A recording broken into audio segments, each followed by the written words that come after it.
Bismillahirrahmanirrahim. Assalamualaikum warahmatullahi wabarakatuh.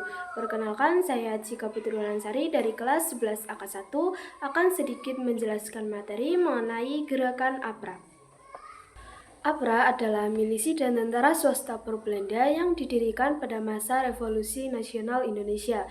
Milisi ini didirikan oleh mantan Kapten DST KNIL Raymond Westerling setelah demobilisasinya dari Kesatuan Depot Special Troepen atau Depot Pasukan Khusus KNIL pada tanggal 9 Januari 1949.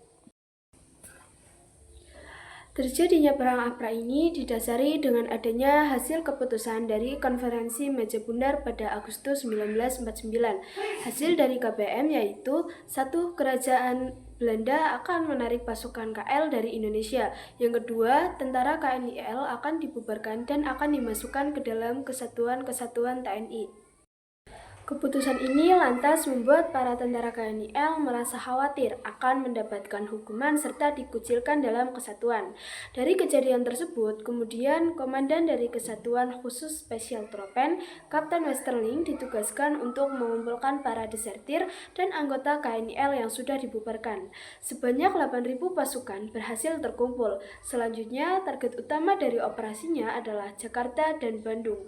Jakarta sendiri pada awal 1950 tengah sering melakukan sidang kabinet RIS untuk membahas kembali terbentuknya negara kesatuan. Sedangkan Bandung merupakan kota yang belum sepenuhnya dikuasai oleh pasukan Siliwangi. Ditambah dengan Bandung sudah lama menjadi basis kekuatan militer Belanda. Tujuan pemberontakan APRA yang pertama adalah untuk mempertahankan bentuk negara federal Pasundan di Indonesia. Yang kedua, mempertahankan bentuk negara RIS. Yang ketiga, mempertahankan adanya tentara sendiri, khususnya APRA sebagai tentara di bagian Pasundan. Ultimatum. Pada 5 Januari 1950, Westerling sudah mengirimkan surat ultimatum kepada RIS yang berisi tuntutan agraris menghargai negara-negara bagian, terutama Pasundan. Bahkan pemerintah RIS juga diminta untuk mengakui APRA sebagai tentara Pasundan.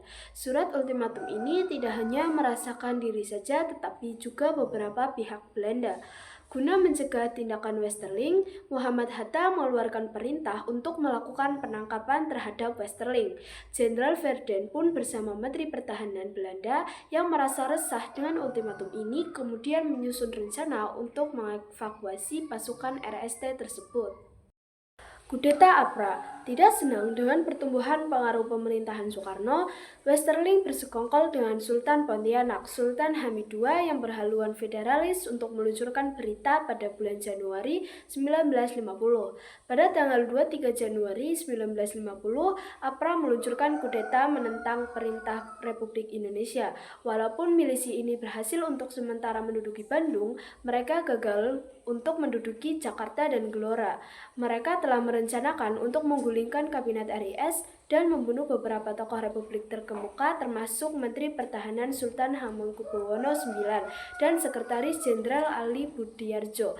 Kegagalan kudeta ini menyebabkan adanya demoralisasi anggota milisi terhadap Westerling dan terpaksa melarikan diri ke Belanda tanpa pemimpin yang kuat. APRA akhirnya berhenti berfungsi pada bulan Februari 1950. Tindakan APRA tersebut pada akhirnya menyebabkan penahanan Sultan Hamid II dan justru mempercepat pembubaran Republik Indonesia Serikat pada tanggal 17 Agustus 1950, mengubah Indonesia menjadi negara kesatuan yang didominasi oleh pemerintahan pusat di Jakarta. Akhir pemberontakan. Kegagalan kudeta yang dilakukan Westerling terhadap RIS menyebabkan adanya demoralisasi anggota milisi terhadap Westerling, dan ia terpaksa melarikan diri ke Belanda. Larinya Westerling ini kemudian membuat APRA berdiri sendiri tanpa adanya seorang pemimpin yang kuat. Oleh karena itu, APRA resmi tidak kembali berfungsi pada Februari 1950. Sekian sedikit materi yang bisa saya sampaikan. Mohon maaf bila ada tutur kata yang salah. Wassalamualaikum warahmatullahi wabarakatuh.